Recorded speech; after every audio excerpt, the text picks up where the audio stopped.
हाँ जी।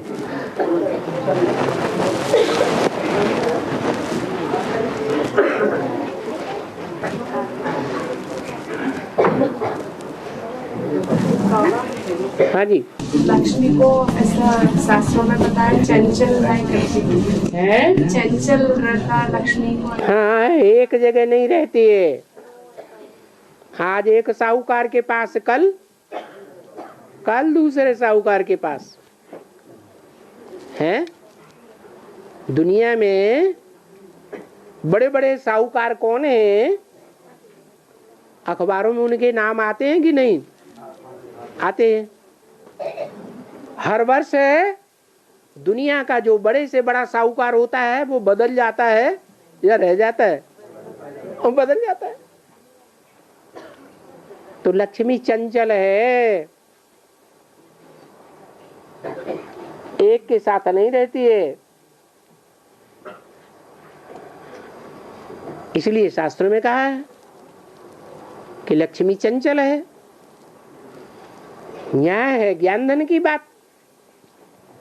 क्या किसका साथ देती है?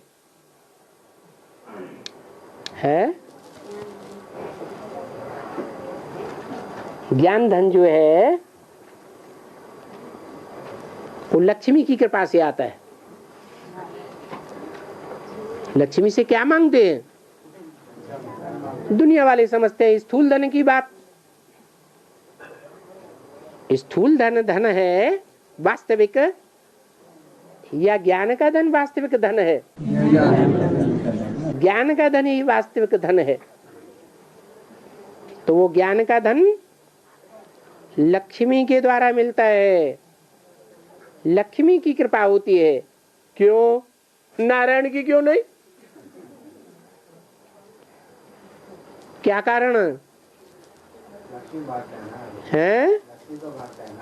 लक्ष्मी हाँ, लक्ष्मी बांटती है। तो लक्ष्मी क्यों बांटती है, नारायण क्यों नहीं? नारायण से लेता है लक्ष्मी है। लक्ष्मी भी नारायण से लेता है। हाँ, लक्ष्मी को नारायण देता है तो नारायण का नाम होना चाहिए ना।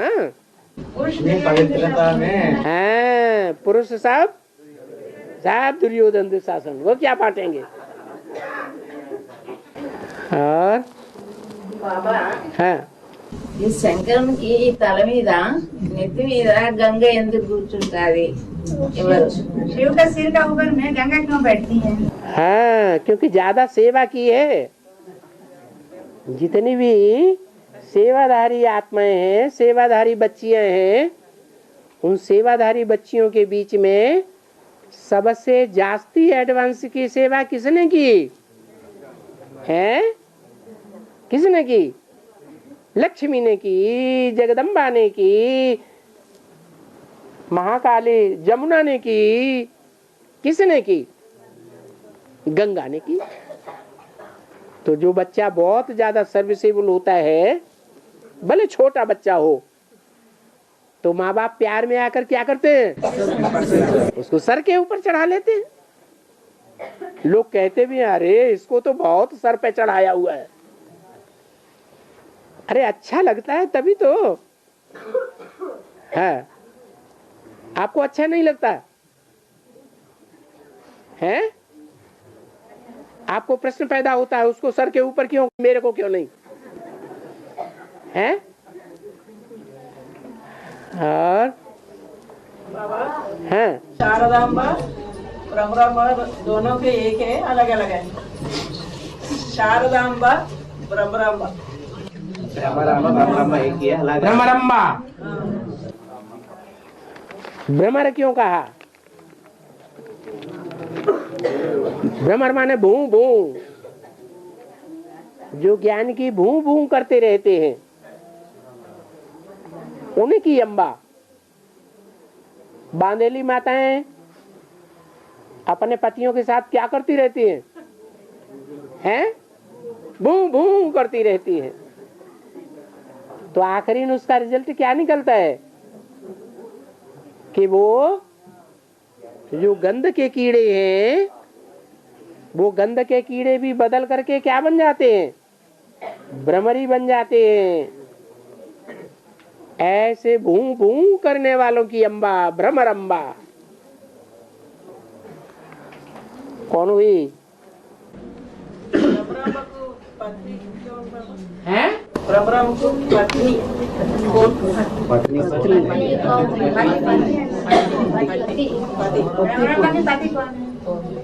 सरस्वती का पति कौन था? ओम राधे का वो उनकी बेटी थी या पति था? बेटी थी। ऐसे ही है। और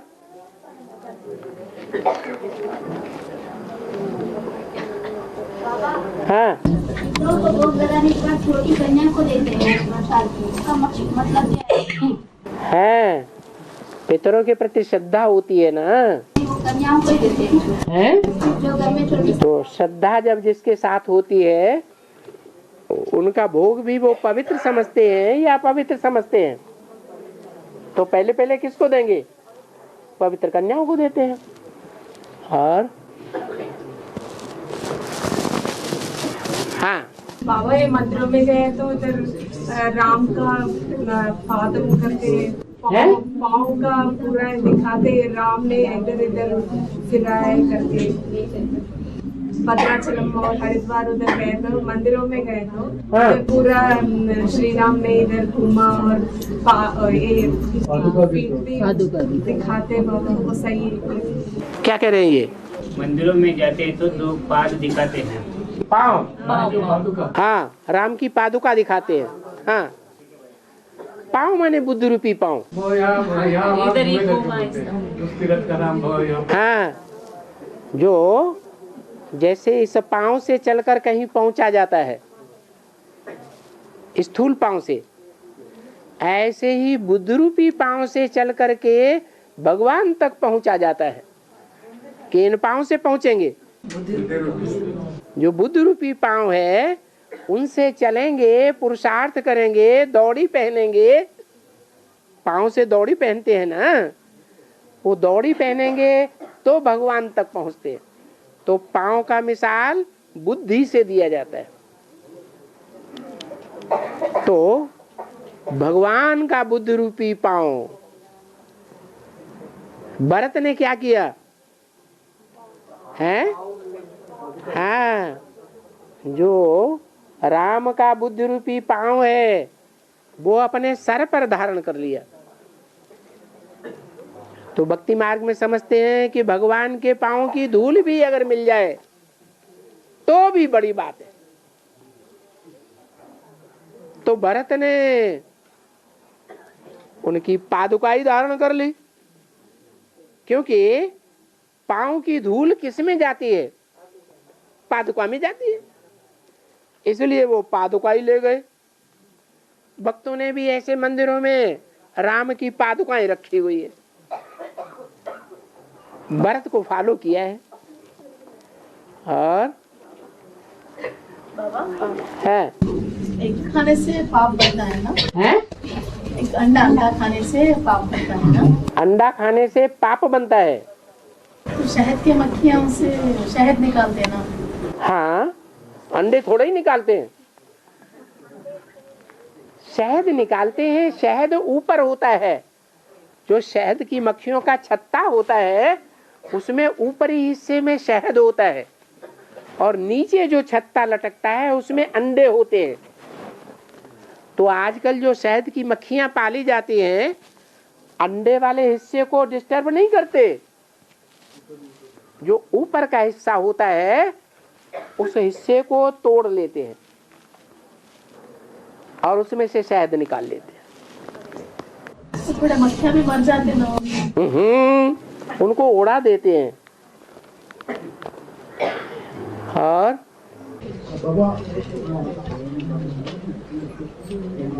हैदराबाद को डर आबाद करने के लिए क्या करना है? हैदराबाद को डर आबाद करने के लिए क्या करना है? हैदराबाद का डर आबाद करना है? अरे डर को बर्बाद करना चाहिए कि आबाद करना चाहिए?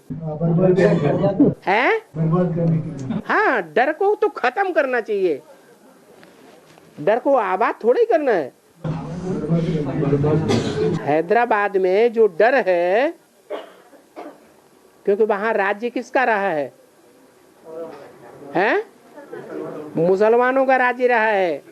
और हमारे सबसे बड़े से बड़े दुश्मन कौन है? हैं? मुसलमान। उनका राज्य हैदराबाद में प्रसिद्ध है कि माउंट आबू में प्रसिद्ध है? हैं? माउंट आबू में इतना प्रसिद्ध नहीं है, हैदराबाद में प्रसिद्ध है, इसलिए उसका नाम है हैदराबाद। है लखनऊ में इल्का तुर्ती का लखनऊ में भी तो मुसलमान का प्रसिद्ध है ज्यादा भी नाम है, वहाँ नवाब हैं। तो यहाँ नहीं जाओ। वो घटिया किस्म के मुसलमान नहीं है, क्या नवाब है, नवाब लोग हैं। यहाँ निजाम है ना, निजाम भी तो हैं? निजाम है। निजाम था, अब नहीं है। हाँ तुर्ती का हैं? बर्बाद करने गांव का नाम है इल्का तुर्ती। हैं? बर्बाद करने का तरीका दमदार बनना है। घर को बर्बाद कर। हैं? बाबा हाँ एक भाई का प्रश्न था, जो क्रिश्चियन धर्म का धर्मपिता है, बाप से आके नहीं पढ़ेंगे तो भी उनके इतना फॉलोअर्स के कलील के अंत में नहीं पढ़ेंगे, ये किसने कहा कि नहीं पढ़ेंगे? आएंगे और आकर के एक बार सर झुका करके तब जाएंगे। तो कलयुग के अंत में उनका इतना फॉलोअर्स क्यों, ऐसा पूछ। इसीलिए है कि जो यहाँ फेल हो जाते हैं वो उनका आसरा लेते हैं। क्या? जो यहाँ फेल हो जाते हैं, देवी देवता सनातन धर्म के पास होते हैं और बाकी सब फेल हो जाते हैं। ब्रह्मा की गोद में पलने वाले ब्राह्मण 9 कुरियों के हैं या सिर्फ एक ही कुरी के हैं? तो जो सूर्यवंशी कुरी के हैं वो डटे रहते हैं और बाकी सब फेल होते हैं। थोड़े से हैं चंद्रवंशी जो कन्वर्ट होकर के सूर्यवंश में आ जाते हैं, जैसे लक्ष्मी। और बाकी चंद्रवंशी सब वहीं के वहीं। तो इस्लाम वंशी हो, बौद्ध वंशी हो, क्रिश्चियन वंशी हो, सब धर्म वाले फेलियर हैं। तो कहीं ना कहीं तो आसरा लेंगे, तो उनका आसरा ले लेते हैं। कमजोर का आसरा ले लेता है। पावरफुल होते हैं वो पावरफुल का आसरा लेते हैं। और इल्का तुर्ती का अर्थ देहात में क्या होता है? इल्का तुर्ती, इस गांव का नाम इल्का तुर्ती है। इल्का तुर्ती का मतलब अर्थ क्या है देहात में, ये पूछे।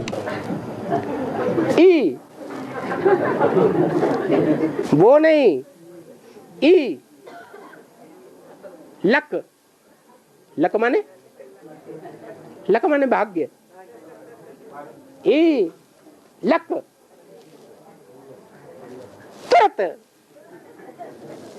तुरंत माने जल्दी। हाँ तो क्या अर्थ हुआ? जल्दी। हाँ इसका भाग्य जल्दी बनने वाला है।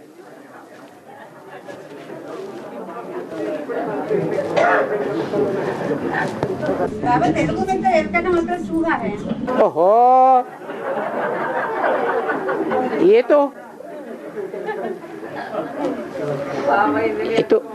तो चूहा बताते हैं। अरे चूहा किसकी सवारी है? गणेश जी की सवारी है। और गणेश की मेहरबानी जिसके ऊपर हो जाएगी उसका कल्याण जल्दी होगा कि देर में होगा? उसका भी कल्याण जल्दी होगा। में मंदिर बड़ी बनाते हैं।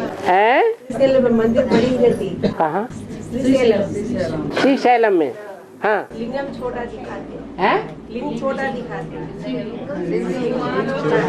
लिंग छोटा होता है, लिंग छोटा होता है, लिंग मंदिर बड़ा होता है। लिंग छोटा दिखाते हैं और मंदिर बड़ा बनाते हैं। मंदिर माने यादगार है। मंदिर माने यादगार। तो यादगार जो मंदिर है आंध्रा में रहा होगा है। हाँ, आंध्रा में वो मूर्ति किसकी रखी हुई है? श्रीशैलम में जो पूजा होती है जिसकी, वो पत्थर की मूर्ति किसकी है? हैं? अरे शिव की है ना। हाँ, तो शिव जब अंधरों के कनेक्शन में आता है, अंधे और लंगड़े की कहानी है कि नहीं है? और कौन सी माला है अंधरों की और कौन सी माला है लंगड़ों की? है रुद्रमाला है लंगड़ों की। पुरुषार्थ में बेचारे दौड़ नहीं पाते क्या? हाँ, दौड़ते दौड़ते फट से गड्ढे में गिर पड़ते। तो दौड़ तीखी जाएगी? हाँ, नहीं जाएगी। बेचारे बहुत परेशान हैं। हम इतनी हिम्मत से दौड़ लगाते हैं और फिर भी गड्ढे में गिर जाते हैं। तो वो लंगड़े जो हैं उनका मुखिया कौन है? हैं? अरे उनका मुखिया कौन है? प्रजापिता ना, रुद्र। जिसमें शिव प्रवेश करता है, जिसमें शिव प्रवेश करता है उसको लिंग रूप दिखाया जाता है। वो लिंग पवित्र के संग में आएगा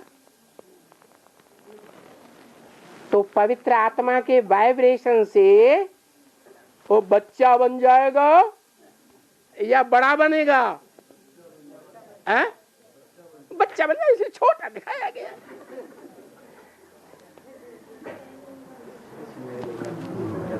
नहीं समझ में आया? है? आया। वो ऊंची स्टेज में रहता है ना वहां। कहाँ? श्रीशैलम में। शैल माने पहाड़, ऊंची स्टेज। कोई पहाड़ पर बैठा हुआ नहीं है, लेकिन ऊंची स्टेज दिखाई गई है। जैसे हिंदुओं में कैलाश पर्वत दिखाते हैं, तो कैलाश पर्वत पर दिमाग ठंडा रहेगा या गर्म रहेगा? है? ठंडा रहेगा। बाइंद्रियों में भी ठंडक रहेगी या गर्मी रहेगी? है? ठंडक रहेगी।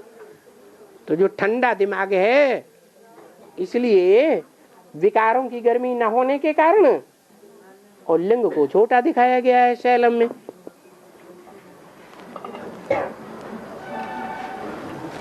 हाँ जी। बाबा, नॉर्थ में मंदिरों में पूरा शिवलिंग के अंदर अपन जा सकते हैं और अभिषेक कराने देते पूरा। साउथ में ऐसा नहीं है क्या? नॉर्थ में मंदिर रहता है ना बाबा। हाँ। ज्योतिर्लिंग ऐसा। हाँ। अंदर जाके अपन अभिषेक कर सकते, ची सकते, कुछ भी कर सकते। साउथ में नहीं आने देते वो अंदर। साउथ में अंदर नहीं आने देते। हाँ। दूर से ही देखना। दूर से ही देखना है। इन सब बातों का कनेक्शन कौन से युग से है? हैं?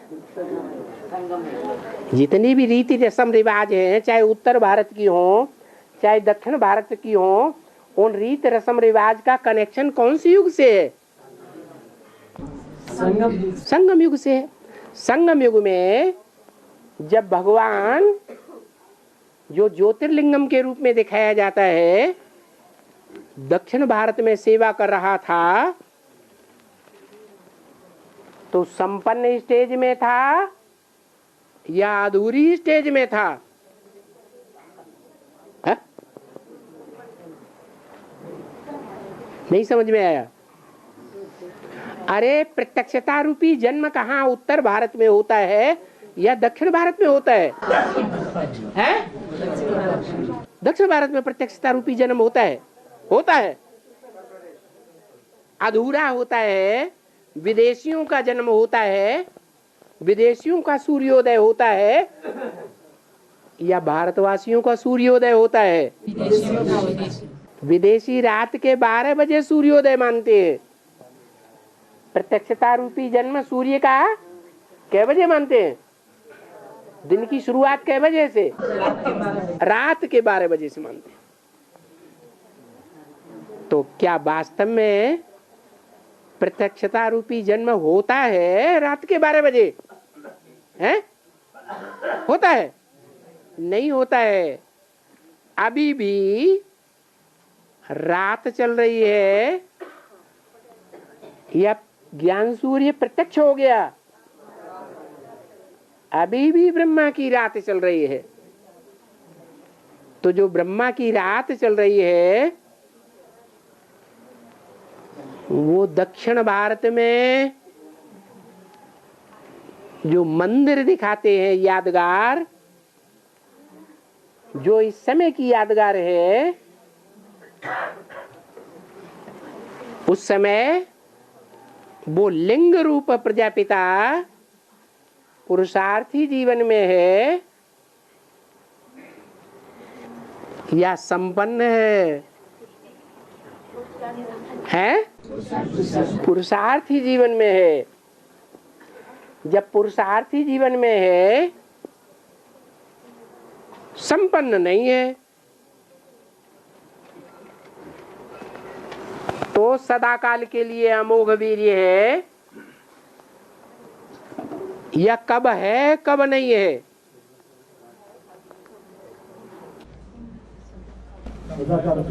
है?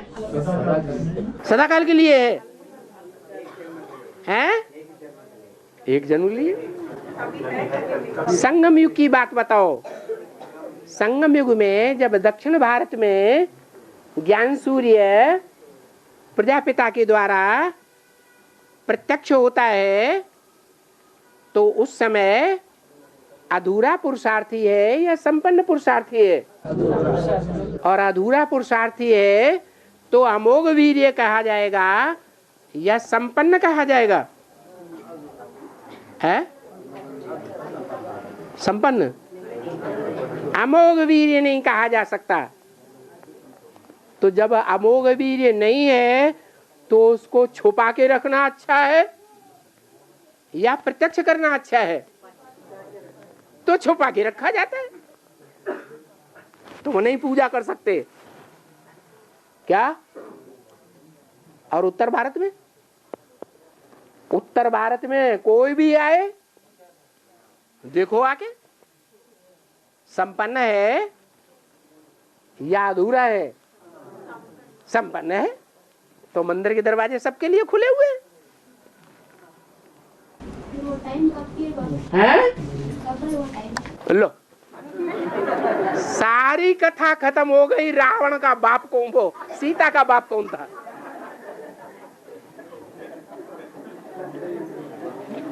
अरे आसपास की माताएं समझी हो तो बताओ उसको, माता को। भाषा प्रॉब्लम।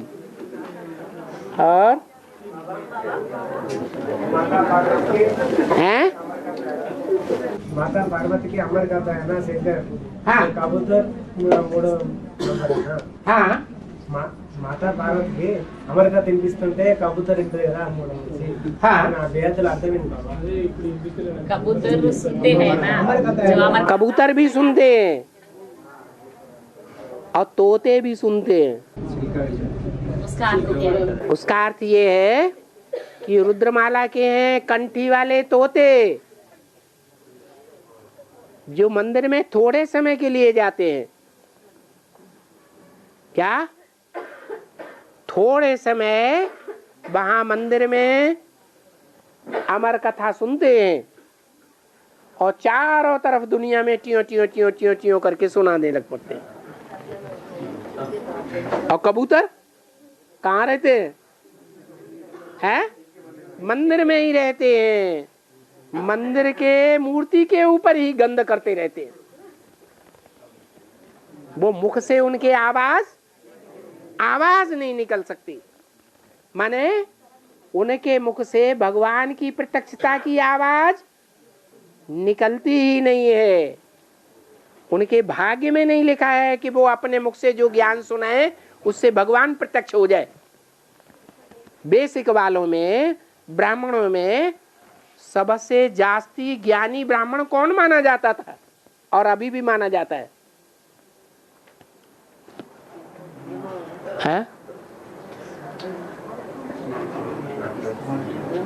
अरे बेसिक ब्राह्मणों में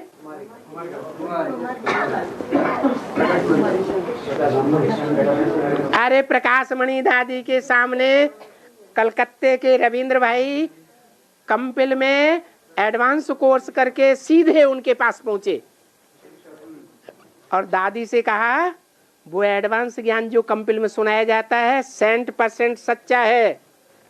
दादी ये संस्था के लिए बहुत बुरा हो रहा है जो आप सच्ची बात नहीं मान रहे। तो दादी ने मालूम क्या कहा था? दादी ने कहा जगदीश भाई के पास जाकर के पूछो। तो दादी किससे दबी हुई थी? जगदीश भाई से दबी हुई थी, क्योंकि बाबा ने ही अव्यक्तवाणी में बोल दिया पांडवों को शक्तियों का गार्ड बन के रहना है, गाइड नहीं बनना है। और दादी के महावाक्य से क्या साबित हुआ कि जगदीश भाई दादी के भी गाइड बन करके बैठे थे। ऐसा गाइड बनने वाले कौन सा धर्म का होता है? जो स्त्री अपने कंट्रोल में होना है, ऐसा कौन सा धर्म का होता है? अरे वो बात बाद में पूछना, अभी जो बात चल रही है, बात चल रही है ब्राह्मण, बेसिक ब्राह्मणों की दुनिया में सबसे जास्ती ज्ञानी कौन माना जाता था और अभी भी उसकी छाप है। वही सारा लिटरेचर चल रहा है जो उसने तैयार किया। बेसिक में कौन सा लिटरेचर बेचा जाता है ज्यादा? है जो जगदीश भाई ने बनाया था। तो सबसे बड़ा ज्ञानी कौन हुआ? है जगदीश भाई। और जगदीश भाई शरीर छोड़ने के बाद उन्होंने संदेश में क्या बोला कि मेरी जो आशा थी मैं भगवान को प्रत्यक्ष करूंगा, वो मेरी आशा रह गई, मैं प्रत्यक्ष नहीं कर सका। तो बताओ बेसिक वालों का बड़े से बड़ा धुरंधर ज्ञान का जो माना जाता था वो ही भगवान को नहीं प्रत्यक्ष कर सका, तो कोई दूसरा कैसे प्रत्यक्ष कर देगा? तो उनके भाग्य में भगवान का प्रत्यक्षता रूपी जन्म नहीं बधा हुआ है। भगवान को प्रत्यक्ष भगवान के बच्चे करेंगे या ज्ञान चंद्रमा के बच्चे करेंगे? है ज्ञान सूर्य को ज्ञान सूर्य के बच्चे प्रत्यक्ष करेंगे, सूर्यवंशी ही प्रत्यक्ष करेंगे। चंद्रवंशी, इस्लामवंशी, बौद्धवंशी प्रत्यक्ष नहीं कर सकते। हाँ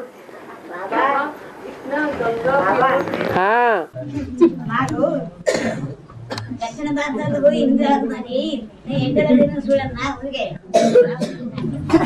हिंदी नहीं आता, दक्षिण भारत वालों को हिंदी नहीं आता ना। हाँ दक्षिण भारत वालों को हिंदी नहीं आता। हाँ और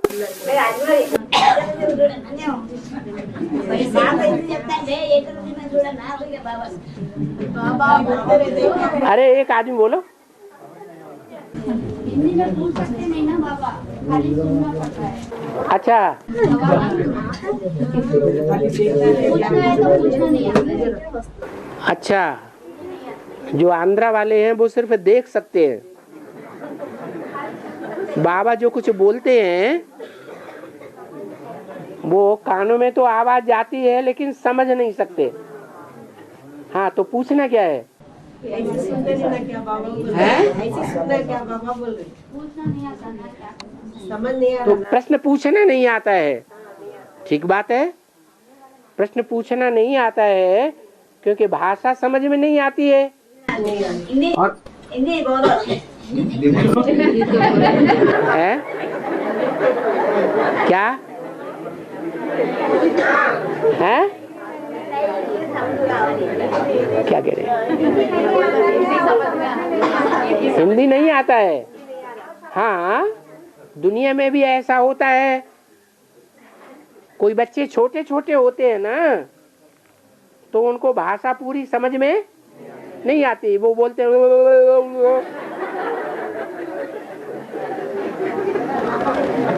तो ये छोटे छोटे बच्चे हैं, उनको बाप की भाषा समझ में नहीं आती है। जब बड़े बच्चे हो जाएंगे तो माँ बाप की भाषा भी समझेंगे। कोई कहे छोटे बच्चे क्यों हैं? हम तो बहुत पुराने ज्ञान में चल रहे हैं? छोटे बच्चे इसलिए हैं कि दक्षिण भारत में इन्होंने ज्यादा जन्म बिताए हैं या उत्तर भारत में ज्यादा जन्म बिताए हैं? दक्षिण भारत में ज्यादा जन्म लिए हैं, इसलिए दक्षिण भारत की भाषा आ गई और नॉर्थ इंडिया की भाषा नहीं आ रही है। ये पूर्व जन्म का हिसाब किताब है।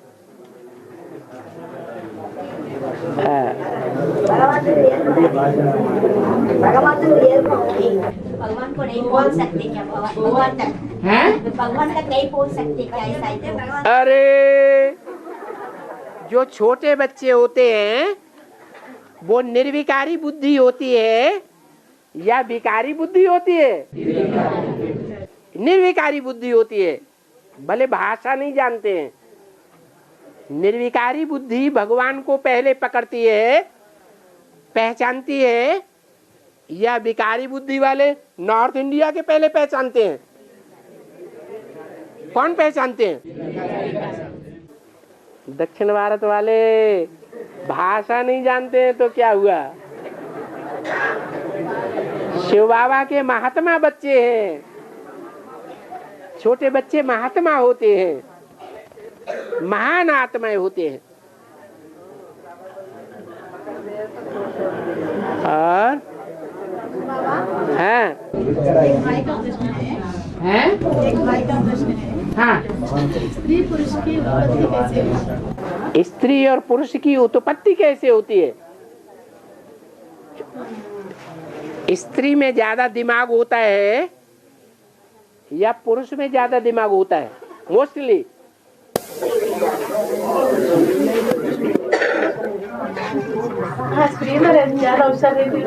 स्त्री में ज्यादा बुद्धि होती है या पुरुषों में जास्ती बुद्धि होती है? हैं? बोलो। पुरुषों में बुद्धि जास्ती होती है, क्योंकि पुरुष है बीज बाप और स्त्री है धरनी। धरनी जड़त्वमयी बुद्धि है और बाप चैतन्य बुद्धि है। तो शिव बाप जब आते हैं, जिस मुकर्रर रथ में पहले प्रवेश करते हैं वो पुरुष है, और जिसको सुनाते हैं और जो सुनती है वो धरणी है, जिसमें ज्ञान का बीज पहले पड़ता है। वो कौन है? जगदम्बा। तो जगदम्बा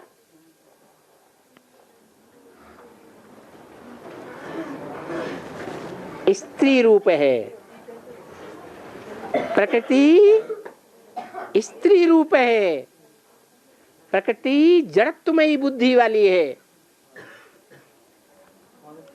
और पुरुष चैतन्य बुद्धि है। यहीं से शुरुआत हो गई स्त्री और पुरुष की।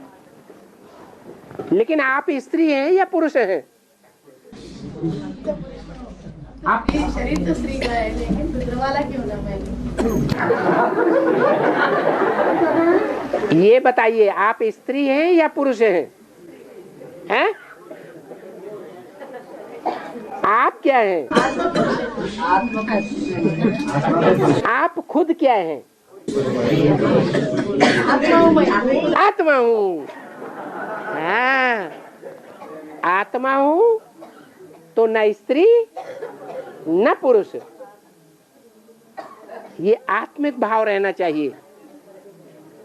और वैसे भी आत्मा के रूप में पार्ट बजाने वालों में मैं शिव बाप का बच्चा हूँ।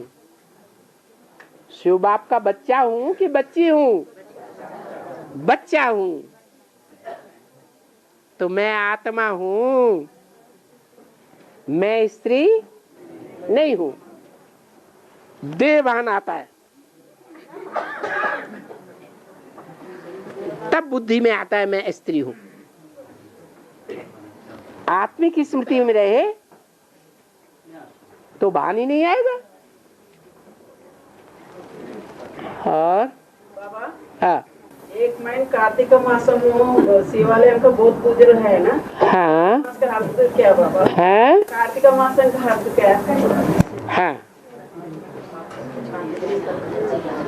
शिव के पति कार्तिकेय किसे कहा जाता है? कार्तिकेय कौन से देवता का नाम है?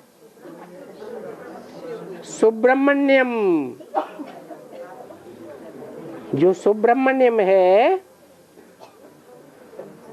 वो शिव का बड़ा बच्चा है। जो बड़ा बच्चा है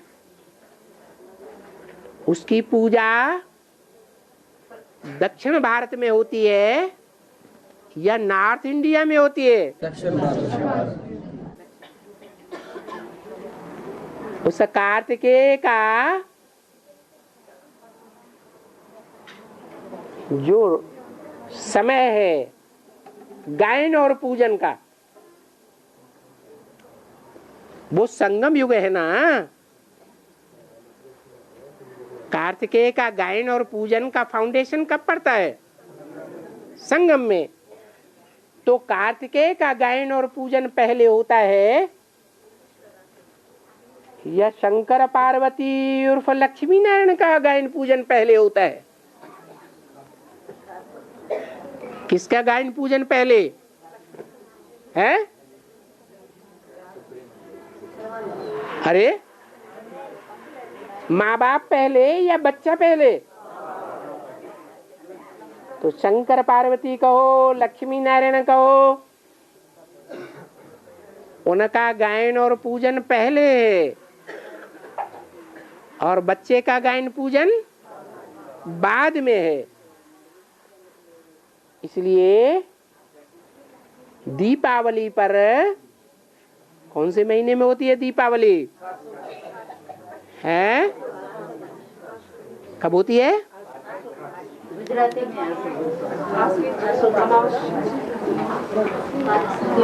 दशहरा कब उसे महीने में होता है? हैं? क्वार होता है ना। विजयदशमी गाई हुई है। विजयदशमी जब होती है उसके 15 दिन के बाद दीपावली आती है। तो कौन सा महीना होता है? पहले शंकर पार्वती उर्फ लक्ष्मी नारायण का पूजन होता है दीपावली पर, और बाद में कार्तिक मास आता है। माना पहले पुरुषार्थ किसने किया? जो संसार में प्रत्यक्ष हुआ और गायन पूजन हुआ, और बाद में पुरुषार्थ किसका संपन्न हुआ? पहले बच्चे का या पहले बाप का, माँ बाप का? पहले माँ बाप का पुरुषार्थ संपन्न होता है, बाद में बच्चे का पुरुषार्थ होता है। इसलिए खास दक्षिण भारत में कार्तिक मास में सुब्रह्मण्य स्वामी की ज्यादा पूजा होती है। और बाबा जड़ सूर्य के सामने ना चाहे तो हैं जड़ सूर्य होते ना बाबा, बाहर दुनिया में ऊपर सूर्य देव, जड़ सूर्य, जड़ा सूर्य ग्रह, सूर्य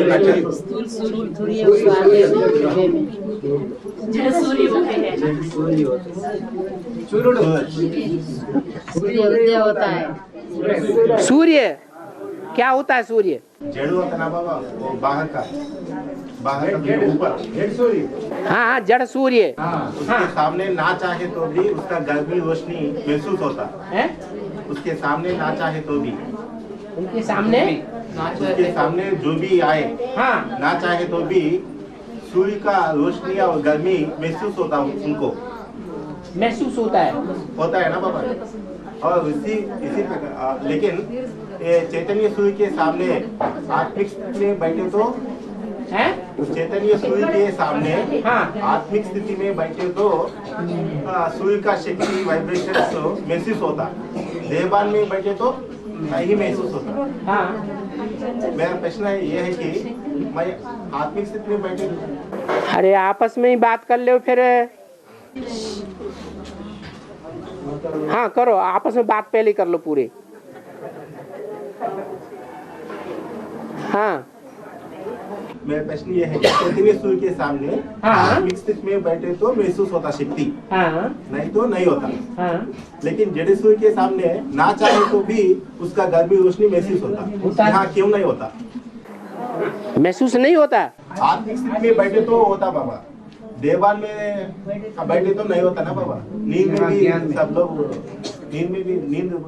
नींद में जाते ना बाबा। माना जब नींद में होंगे, भले सूर्य पड़ रहा है, सूर्य की रोशनी गिर रही है, जिसको निद्रा आ रही है, नींद में जो व्यक्ति है उसके ऊपर जड़ सूर्य की रोशनी प्रातः काल में पड़े तो भी उसके ऊपर असर नहीं होता है। प्रातः काल में तो नहीं होता, दोपहर में तो होता है ना बाबा। दोपहर में तो तीखा सूर्य होता है, वो तीखी किरणें जो है वो उतना स्वास्थ्य के लिए लाभदायक नहीं है, और प्रातः काल की किरणें ज्यादा लाभदायक हैं। इसलिए जो आत्माएं प्रातः काल में जग जाती है, कौन से वंश के जगते हैं प्रातः काल में? सूर्यवंशी बच्चे। तो जो सूर्यवंशी बच्चे प्रातःकालीन चैतन्य सूर्य के सानिध्य में पहुंच जाते हैं, उनकी आत्मा को ज्यादा पावर मिलती है, औरों को उतनी पावर नहीं मिलती है। जैसे सिख धर्म है, सिख धर्म की आत्माएं जब सूर्य एकदम ऊपर आ जाएगा, ये बात प्रसिद्ध है उनमें। हिंदू लोग सिखों को चिढ़ाते हैं, सरदार जी अभी 12 नहीं बजे हैं। माना अभी तीखा सूर्य उदय नहीं हुआ है, क्योंकि वो धर्म की आत्माएं एकदम कलयुग के मध्य में आती है या सतयुग के आदि में आती है? कलयुग के मध्य में आती हैं, बहुत तपत हो जाती है तब आती हैं। इसलिए चैतन्य सूर्य, उसका प्रभाव तब ही होगा जब हम आत्मिक स्थिति में हो। अगर हम आत्मिक स्थिति में नहीं है, या जिन व्यक्तियों को आत्मा का ही ज्ञान नहीं है, उनके सामने ही भले क्यों न ज्ञान सूर्य पहुंच जाए, तो भी उनको कोई फायदा होने वाला नहीं। अब पूछना क्या था? क्लियर हुआ? हाँ आगे। हाँ नॉर्थ में इतना गंगा बहुत पानी है ना, नॉर्थ में। हाँ, साउथ में क्यों नहीं है? गंगा पूरा नॉर्थ में ही है। गंगा का जल, गंगा का बहाव नॉर्थ इंडिया में ही है, दक्षिण भारत में नहीं है।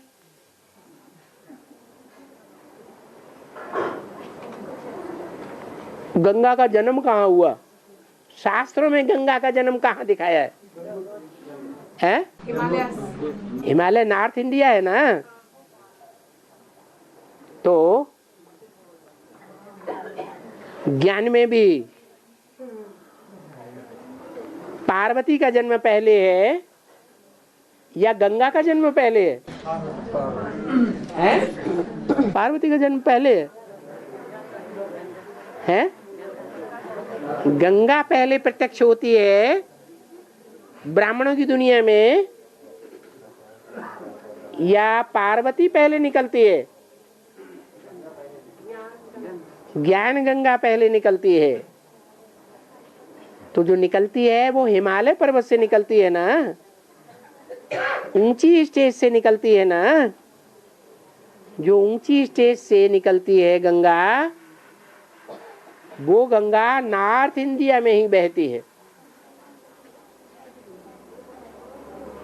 भगवान का ज्ञान, भगवान का ज्ञान जल नॉर्थ इंडिया में पहले बहता है या साउथ इंडिया में पहले असर दिखाता है?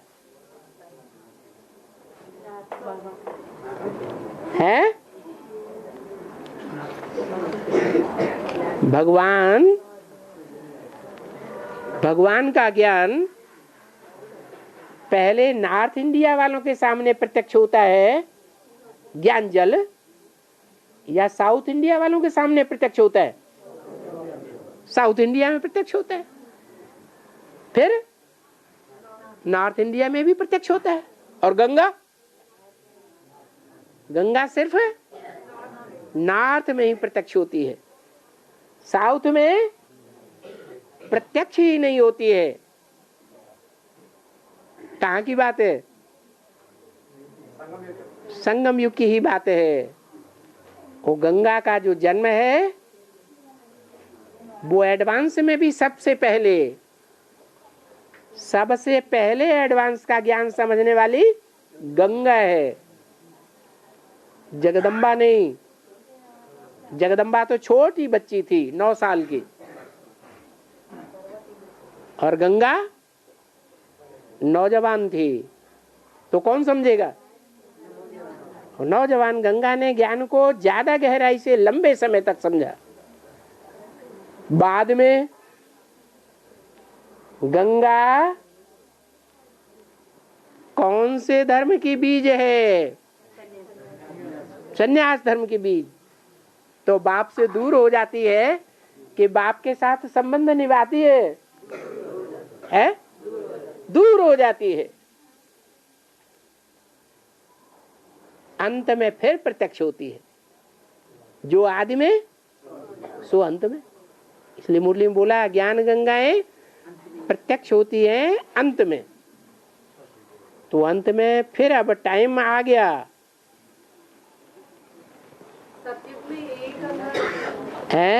गंगा अभी है, वो प्योर वाटर बोलता है।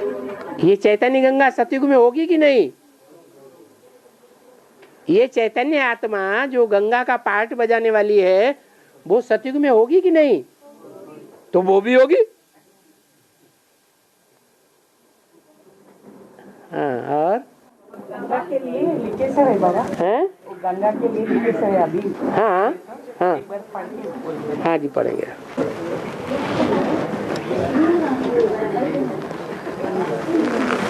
क्लियर हो जाएंगे बाबा। पूछ लो ना, क्या बात है? बाबा गंगा को आह्वान करना बाबा क्या? गंगा का आवाहन करने के लिए कहाँ बोला? अरे सन्यासियों का आवाहन करना है कि आपको प्रवृत्ति मार्ग का पक्का बनना है। गंगा का आवाहन करेंगे तो आप भी बाप को छोड़ के चले जाएंगे, सन्यासी बन जाएंगे। अच्छा, वही पूछने के लिए बाबा। क्यों पूछ रहे हैं ऐसी बात? हाँ है आत्मा बिंदी है, वो दिखाई नहीं देता है। आत्मा बिंदी है, वो बिंदु आत्मा, सूक्ष्म आत्मा इन स्थूल आंखों से दिखाई नहीं देती है। सूक्ष्म आंख से, बुद्धि की सूक्ष्म आंख से सूक्ष्म आत्मा दिखाई देगी या नहीं देगी? है? दिखाई देगी। अरे सूक्ष्म चीज से सूक्ष्म चीज देखेंगे, स्थूल आंख से भगवान कैसे दिखाई पड़ेगा? दिखाई पड़ेगा नहीं। हाँ तो अब अपने शरीर छोड़ते हैं या कुत्तों को या जानवरों को पता चलता है, ये कहते हैं बाबा। कहते हैं वो 2 दिन पहले से रोने लगते हैं ना? हैं? 2 दिन पहले से ही रोने लगते हैं कुत्ते या?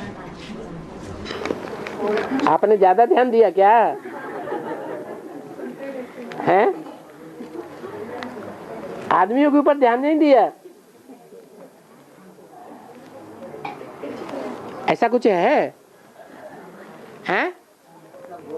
कि कुत्तों की जमात का कोई कुत्ता मरता हो, सड़क पे दौड़ते दौड़ते मर गया, तो कुत्ते उस समय से पहले रोते हैं क्या?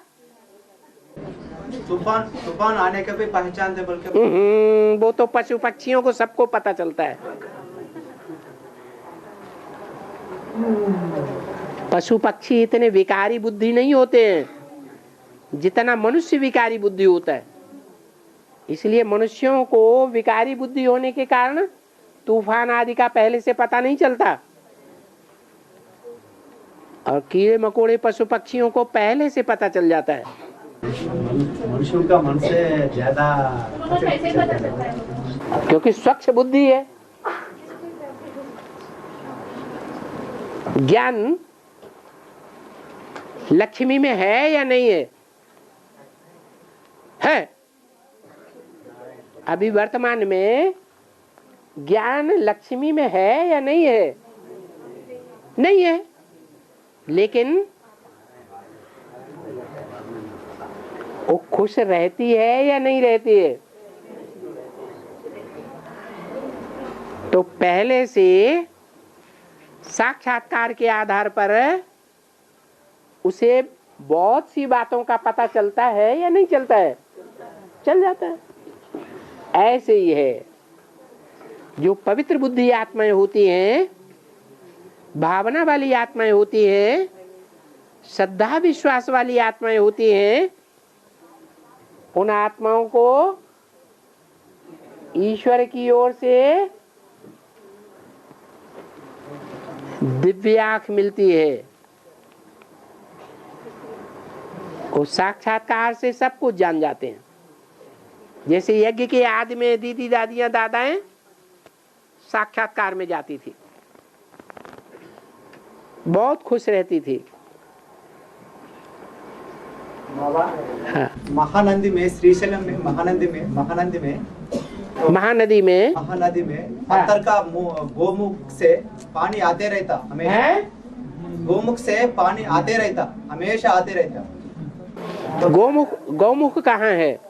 महानदी में है। महानदी में एक कुंड है, गुंड से आता। अरे नदियां तो पहाड़ से निकलती हैं। मुंह से हमेशा आते रहता बाबा।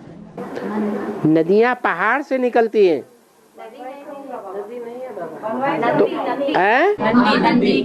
उससे निकलते हैं। महानदी नंदी का विग्रह है, ऐसा नंदी का मुख दिखाया है। हाँ ठीक है, लेकिन वो कहाँ पर है? हैं? हैं?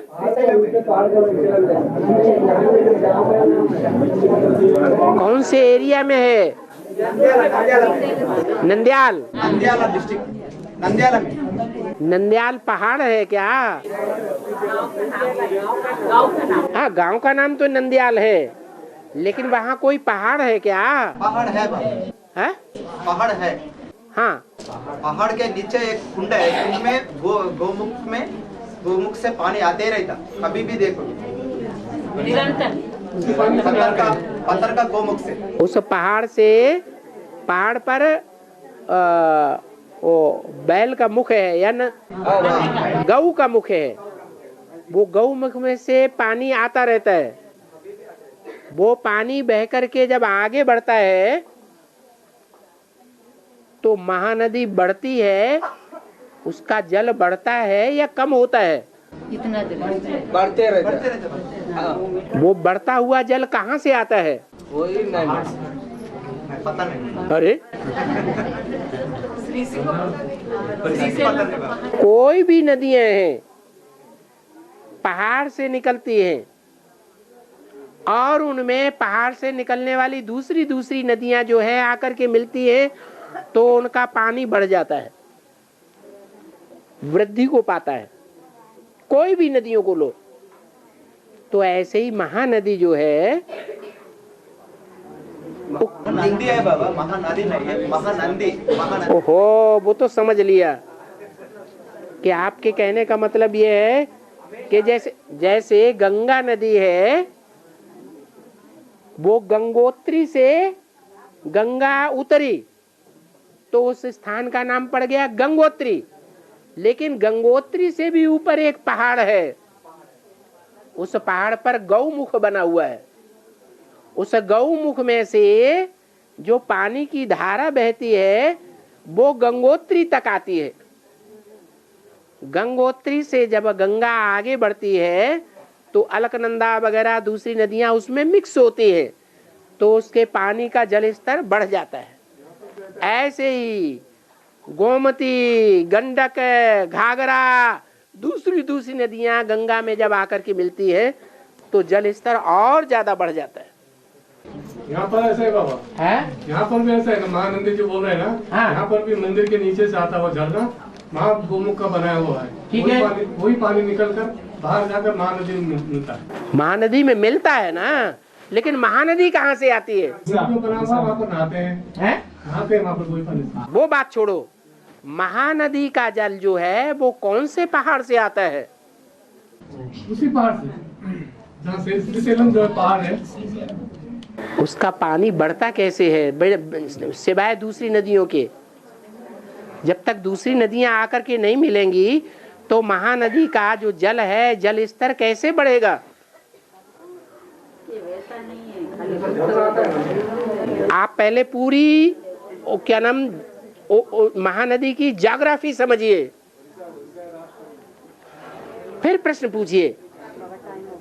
हाँ जी, ओम शांति।